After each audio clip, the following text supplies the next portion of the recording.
Dans la paracha de Shoftim, je voudrais d'abord dire au public que pendant 2 semaines, j'ai été dans l'impossibilité d'enregistrer un shiur sur le site. J'étais absent, ça m'a donc été dans l'impossibilité physique de pouvoir enregistrer, mais on reprend les shurim be'ezrat Hashem. Donc dans la paracha de Shoftim, on nous parle de la mitzvah lorsqu'on choisit un roi. Et bien sûr, la Torah donne une marche à suivre à ce roi. Bien sûr, elle nous dit comment le choisir, et ça on en a parlé dans un cours sur cette paracha dans un des cours des années précédentes.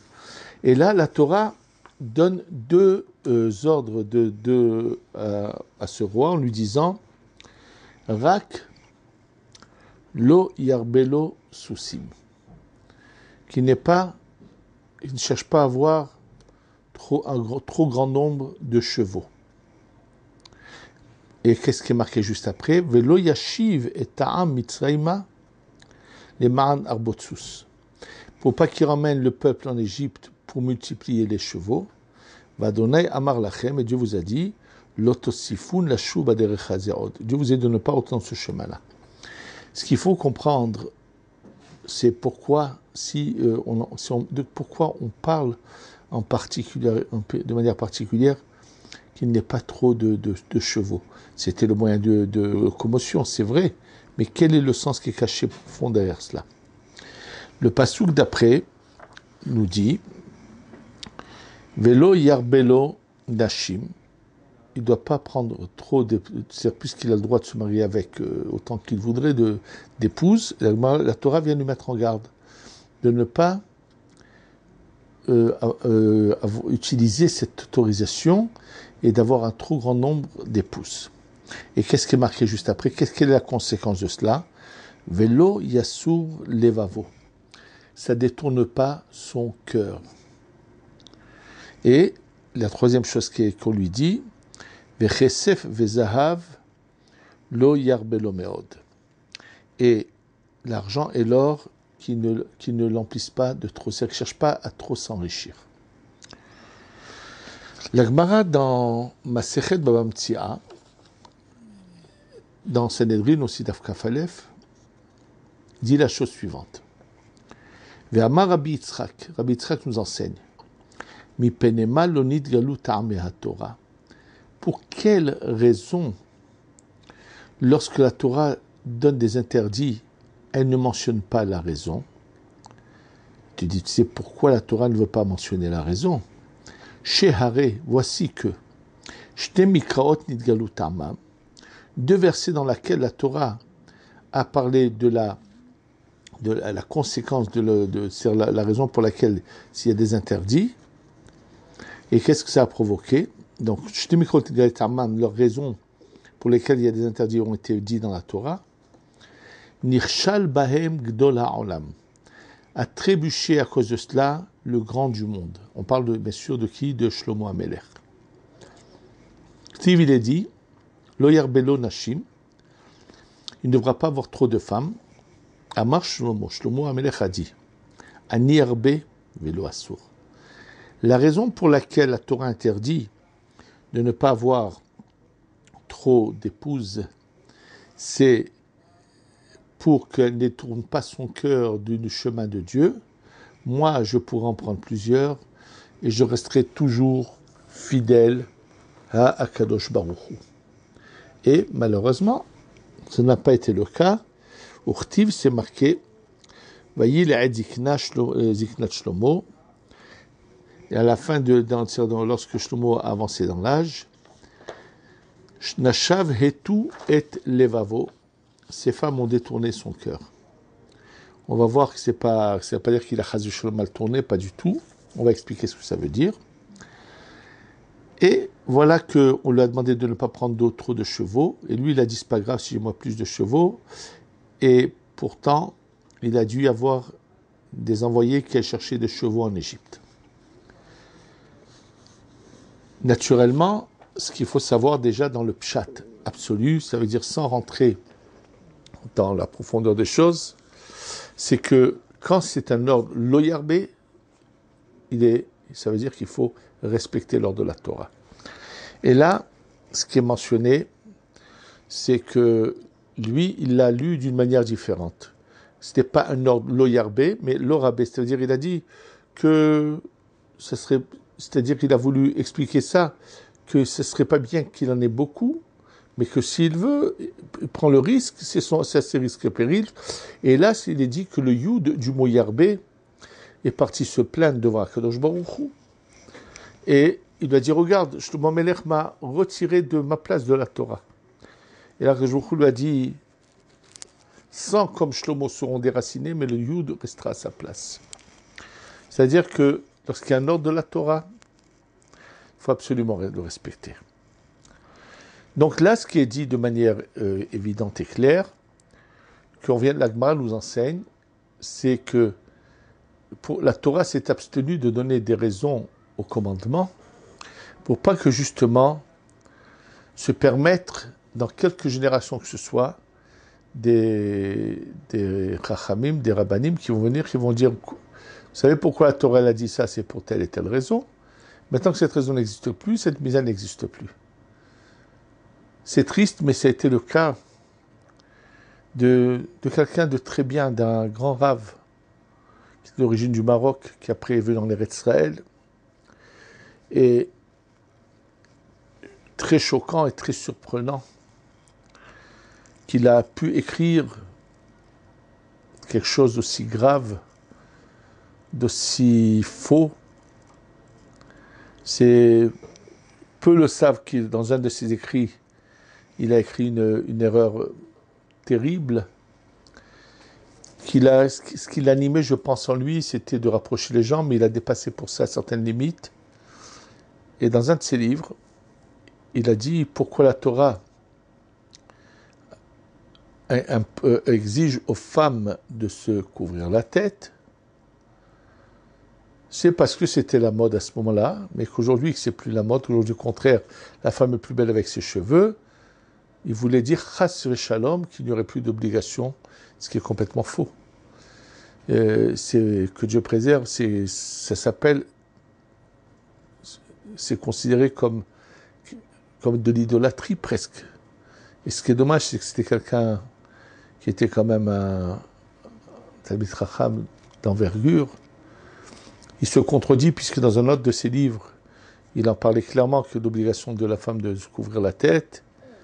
Et c'est dommage que dans un, je ne sais pas pour quelle raison, il a écrit une telle chose à des gens, mais il a inventé, puisque la Torah n'a pas mis comme cette obligation pour une femme de se couvrir la tête, c'est que de la même manière qu'une femme doit se couvrir de manière décente le corps, la tête aussi doit être couverte. C'est la Torah qui l'a décidé, et les raisons, nous ne les connaissons pas. Même en étudiant la Kabbalah, on pourrait savoir des aperçus que c'est finalement une sorte de protection par rapport aux forces du mal et ainsi de suite. Mais il nous est interdit à nous de venir et de dire voilà, c'est ça la raison, et maintenant la raison n'existe pas, donc on pourrait tolérer. Donc la Torah ici vient nous mettre en garde. Je ne parle même pas de ces gens-là quelconques, comme certains personnages en France qui avaient le titre de rabbin, qui se sont permis de dire, qui sont devenus vraiment ce qu'on appelle des apikorosim, des gens on pourrait dire qu'ils sont des renégats de la Torah, puisque finalement, en ayant d'abord commencé à dire qu'on pourrait changer certaines choses, eux-mêmes sont devenus des gens qui ne pratiquent plus rien, pratiquent pas grand-chose en tout cas, et c'est ce qui se passe avec tout le mouvement de la réforme aussi bien aux États-Unis qui a commencé, qui a ensuite eu en France, où finalement on est en train d'écrire une Torah nouvelle qui n'est pas divine, qui est du n'importe quoi. Et bien sûr, ils ne seront pas les premiers dans l'histoire. Beaucoup ont fait ce genre d'erreurs et la conséquence, on la connaît, ça c'est finalement mené à rien du tout. C'est des mouvements qui se sont éteints, qui ont disparu. Il n'y a même plus mais ça reprend constamment.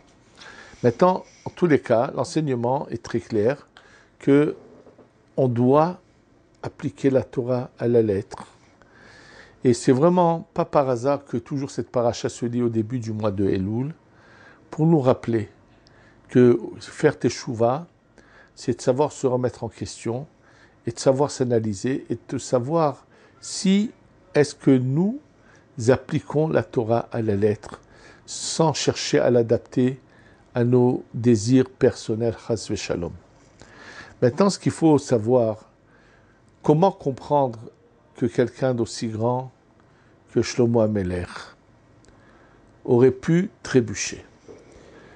Cette question, bien sûr, elle est posée, et il y a un des commentaires sur la Torah qui se pose la question, c'est le Siftei Kohen, qui est un des Mekoubalim antérieurs au Harizal. Et là, il ramène le Rekanati. Le Rekanati est grand Mekoubal antérieur au Harizal, qui écrit la chose suivante. Harbezman haïti navor al Shlomo HaMelech alav shalom. Shekatuv bo vayachkam mikol ha'adam. Il dit pendant longtemps, je me disais comment est-il possible que quelqu'un qui a eu la plus grande sagesse, qui est aimé d'Akadosh Baruch Hu, comment aurait-il trébucher? Et bien sûr, donc en fait, ce qu'il va dire ici, mais qui va finalement être repris par le Harizal en plus profond. Le Harizal va nous dévoiler plus de profondeur. C'est que il dit qu'en réalité, il ne faut pas comprendre textuellement le texte. Ce qu'il faut qu'on comprenne et qu'on sache, c'est que Shlomo HaMelech est la perfection totale de l'homme qui ne se laissera pas ni tenter ni attirer par une femme. Pour que vous compreniez à quel point ces gens sont dans un autre niveau qu'on peut imaginer, je voudrais juste vous citer ce qu'a écrit le rabbi Elimelech de Ligzinsk, le Noam Elimelech. Le Noam Elimelech, qui bien sûr dans sa jeunesse n'est pas dans le milieu du Baal Shem Tov, et c'est que plus tard qu'il va rentrer dans le mouvement et suivre le chemin du Baal Shem Tov, à un de ses proches, qui est un rave, qui lui écrit « Pourquoi tu quittes le chemin qu'on t'a donné ?» Et il lui écrit des choses qui ne sont pas tout à fait exactes, qui sont fausses, qui sont un peu virulentes contre ce chemin du Baal Shem Tov. Et comment lui répond le Noam Elimelech? Il lui dit « Sache que ce chemin que j'ai choisi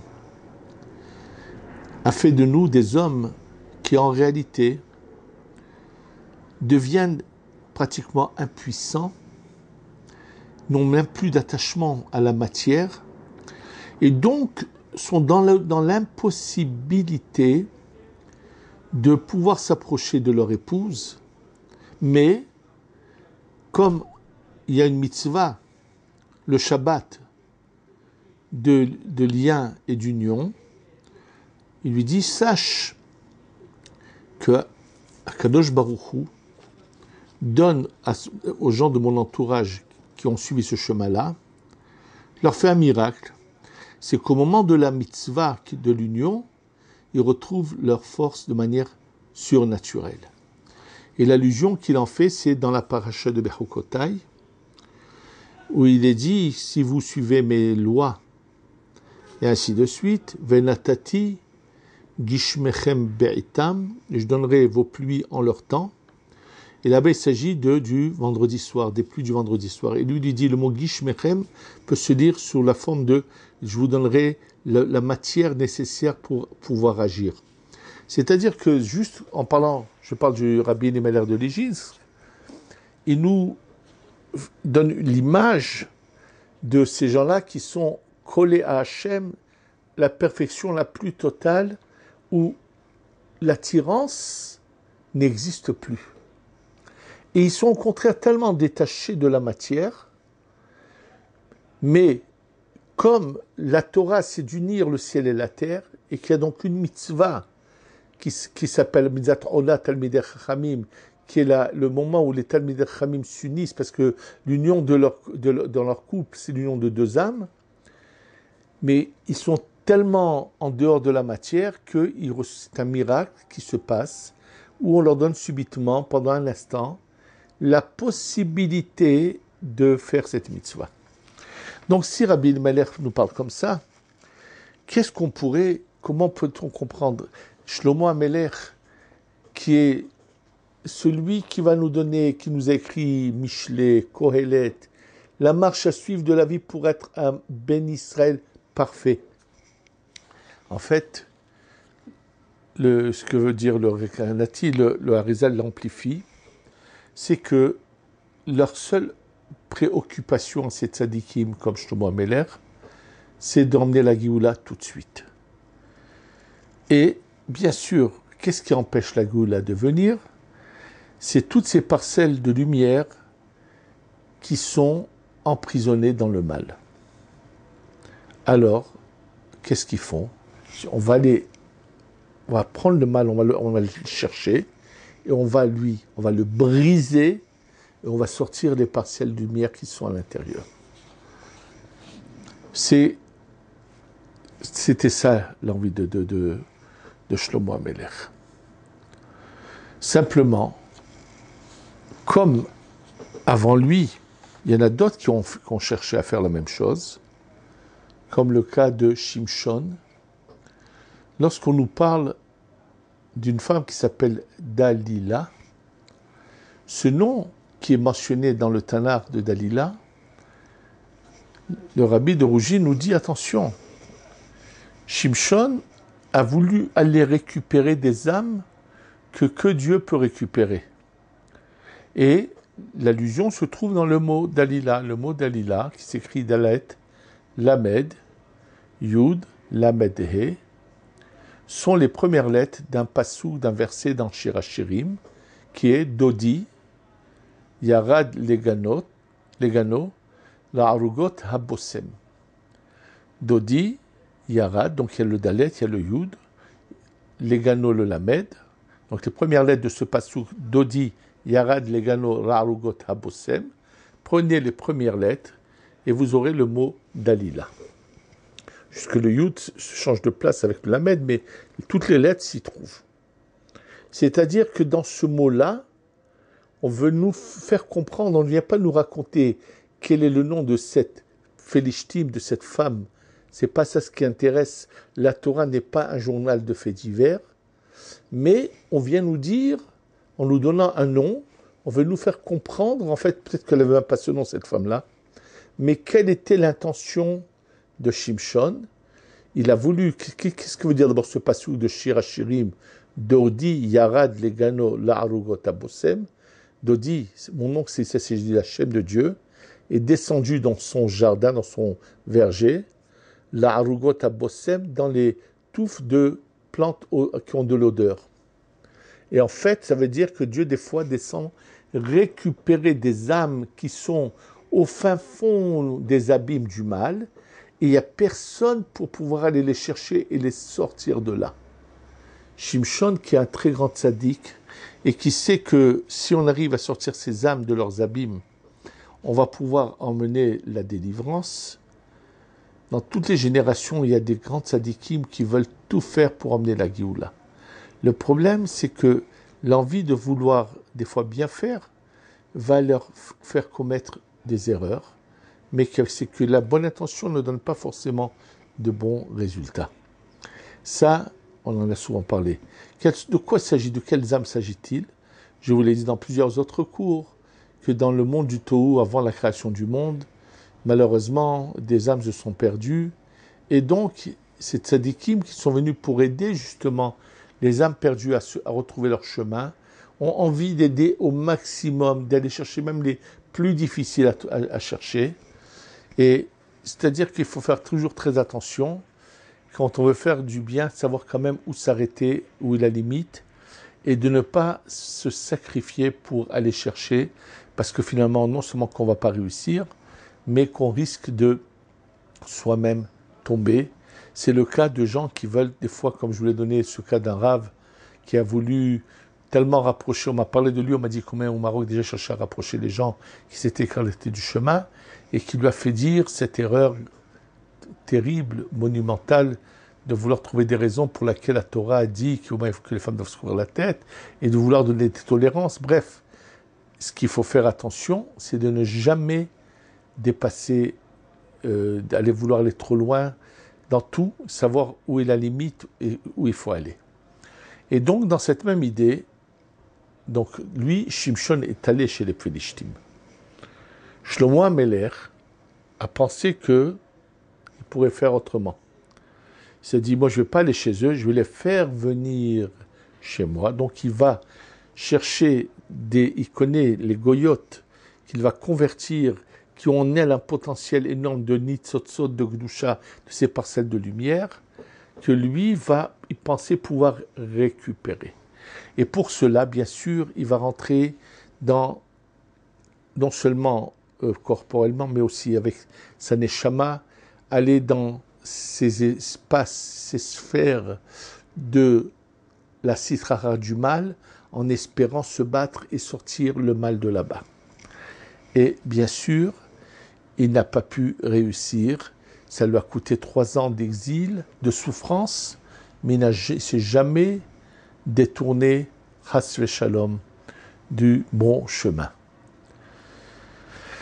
Et donc, la Torah nous met en garde en ce qui concerne cela. Ça, c'est un point très important qui doit nous rappeler à nous tous, surtout au moment du mois de Elul, combien nous devons faire attention à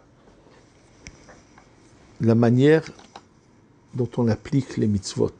Qu'on ne se trouve aucune excuse, qu'on ne cherche pas à donner des explications qui sont faussées, mais qu'on cherche la bonne voie.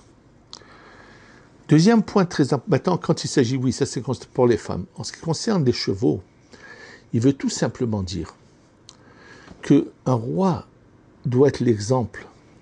Et Shlomo HaMelech, c'est dans la même idée qu'il a voulu. L'Égypte, en fait, représente l'idolâtrie totale, l'opposé de la croyance intégrale en Hachem, pure en Hachem, en Dieu. Et donc, c'est-à-dire, ne cherchez pas à trop vous attacher à la matière parce qu'elle peut vous faire dégringoler et vous faire oublier toutes les vraies valeurs. Ça veut dire qu'il faut savoir ne pas, et quand on lui demande de pas l'argent en quantité, l'or en quantité, c'est tout simplement ne pas s'attacher à la matière. Savoir comprendre que tout ça n'est qu'au service d'Hachem et savoir l'utiliser uniquement au service d'Hachem. Donc c'est dans cette même image qu'on nous parle de l'Égypte qui est représentée en fait cette idolâtrie totale où on croyait en sa force. Donc c'était ça l'image du cheval, de la force, et de s'écarter de cela pour pas être influencé par cette idéologie qui n'est pas la bonne. Point très important encore dans cette paracha qui nous concerne à nous tous, c'est marqué qu'il ne faut pas prendre des pots de vin, mais l'otikar shochad. Ki ha-shochad ya'aver ane chachamim v'salef divrei tzadikim. Car le shochad, on va voir ce que ça veut dire le shochad, aveugle les yeux des sages et va transformer les paroles des tzadikim. En fait, je vais prendre un exemple tout simple. Lorsque, par exemple, en France, quel est le but des écoles juives qui ont été ouvertes en France? Pour quel but on a ouvert des écoles? On n'a pas dit aux parents, envoyez vos enfants dans des écoles goy, des écoles non juives.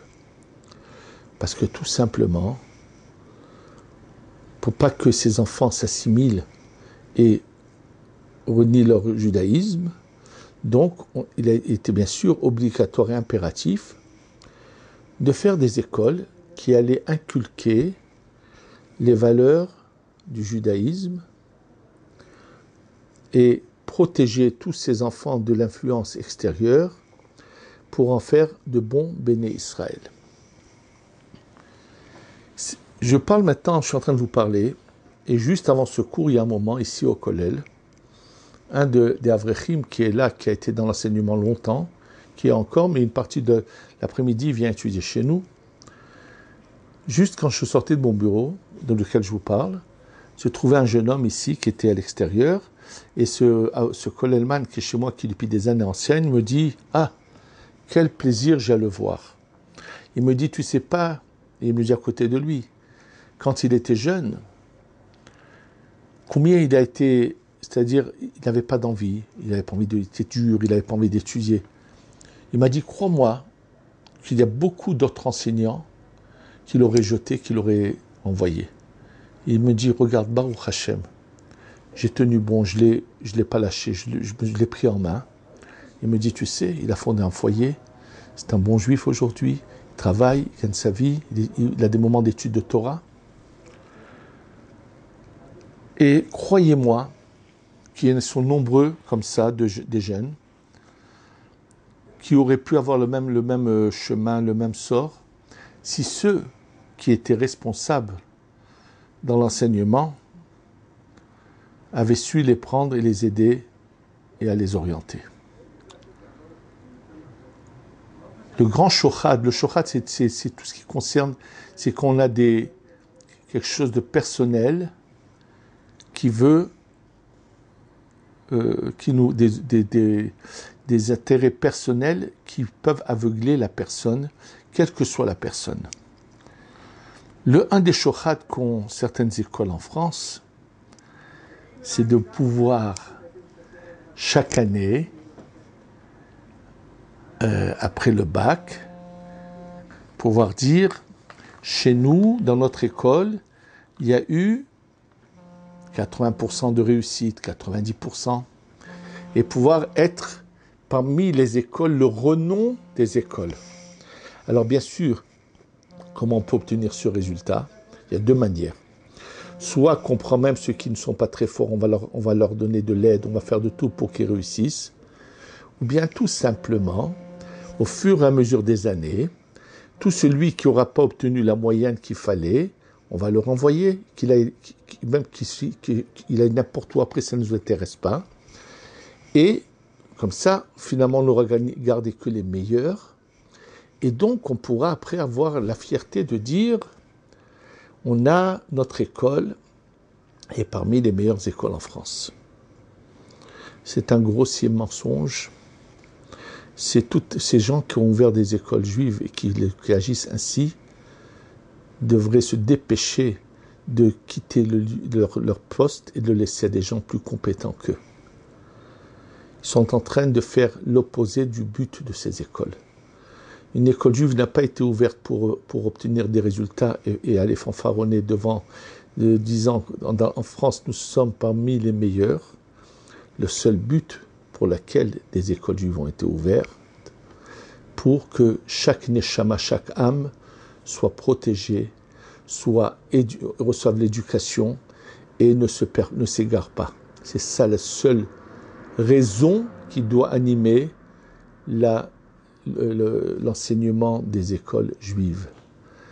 Et dès l'instant où cette idée d'orgueil, de vouloir s'afficher comme une bonne école, et pour cela, oublier le but pour lequel ces écoles ont été ouvertes, malheureusement, ça peut être des gens orthodoxes, super religieux, ils ne sont que de vulgaires assassins qui assassinent des âmes.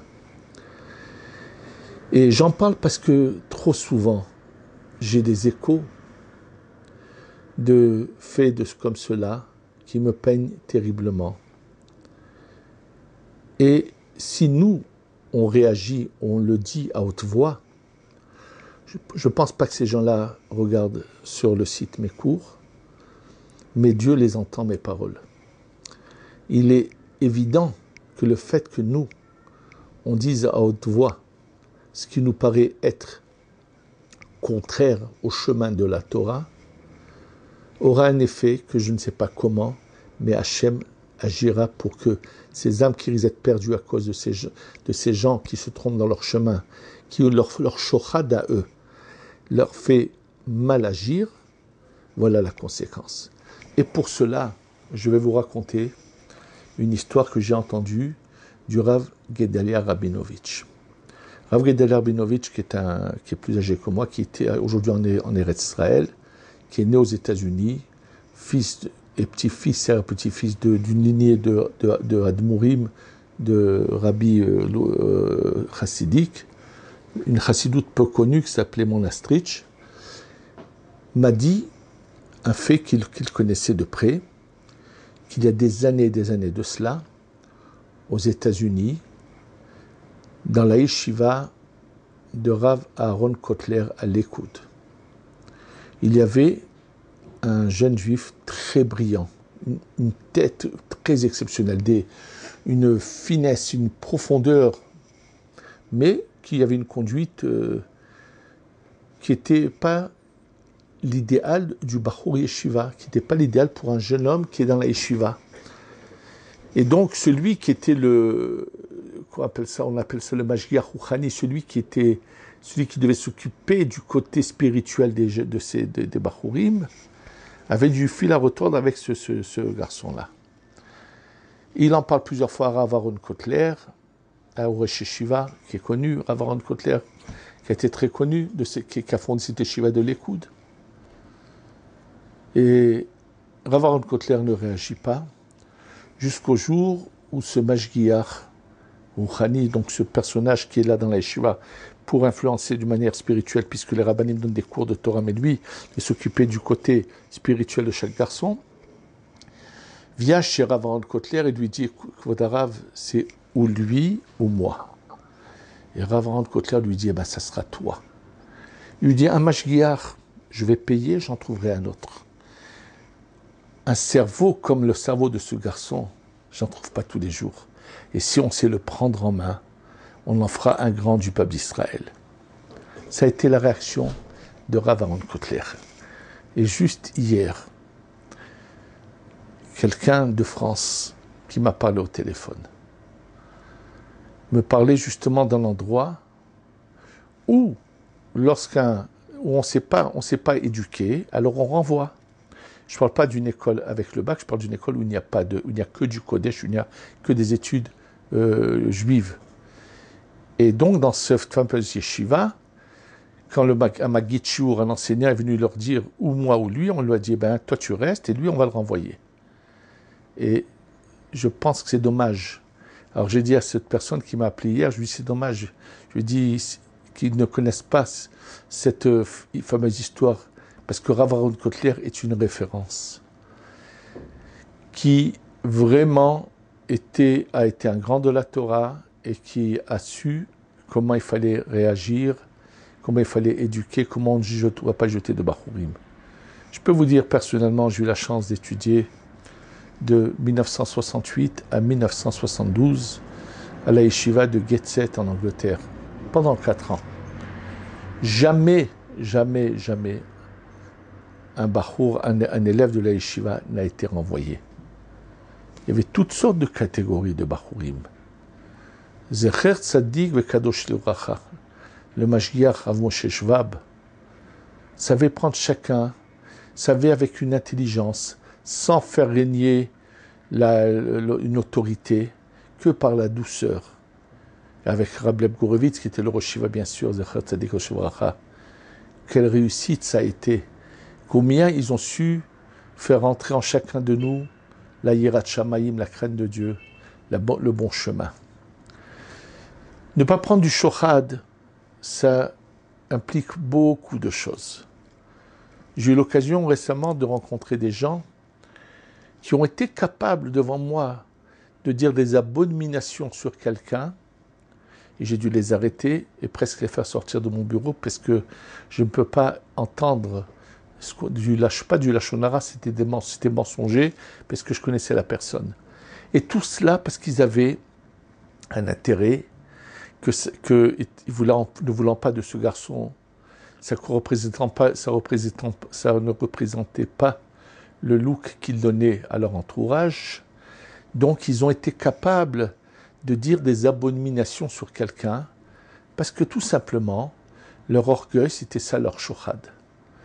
Dans ce mois de Elul, où nous devons faire teshuva, que chacun de nous sache se remettre en question, sache s'analyser, sache penser, est-ce que ce que je fais est vraiment ce que Hachem veut de moi, ou bien j'agis, ou je parle, ou j'adapte les choses à ma manière parce que j'ai un intérêt.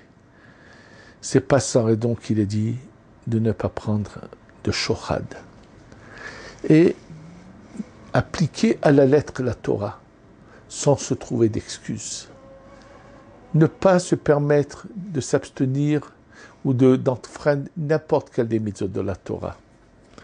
On le voit clairement dans cette paracha, on doit tous un peu ouvrir les yeux, arrêter d'être aveugle, le shochad aveugle, et se dire, donc sur quoi je dois faire teshuva, se préparer en ce mois d'Elul, de se rapprocher d'Hachem, de chercher à faire ce qu'Hachem attend de nous, qu'il soit fier de nous à Kadosh Baruch Hu. Et c'est cela qui emmènera Be'ezrat Hashem, la Géoula Shelema, Shetavo, Bimera, Beyamenu, Amen. Je voudrais à cette occasion, au début du mois de Elul, rappeler à tous ceux qui le pourraient que Be'ezrat Hashem, ce mois-là, avant la fête de Rosh Hashanah, Akadosh Baruch Hu va nous donner Be'ezrat Hashem l'opportunité, la chance de venir en aide à un grand nombre de familles nécessiteuses en leur achetant des grandes denrées qui leur serviront pour les fêtes. Tous ceux qui pourraient nous venir en aide, je les remercie, prendre une part à cette tzedaka extraordinaire, ces Bnei Torah qui ont besoin d'être aidés, et que Be'ezrat Hashem, on est la Géoula Shlema, Shir Chodesh Tov u'Mevorach, Veniske Be'ezrat Hashem Leshana Tova u'Mevorechet, Amen ve Amen.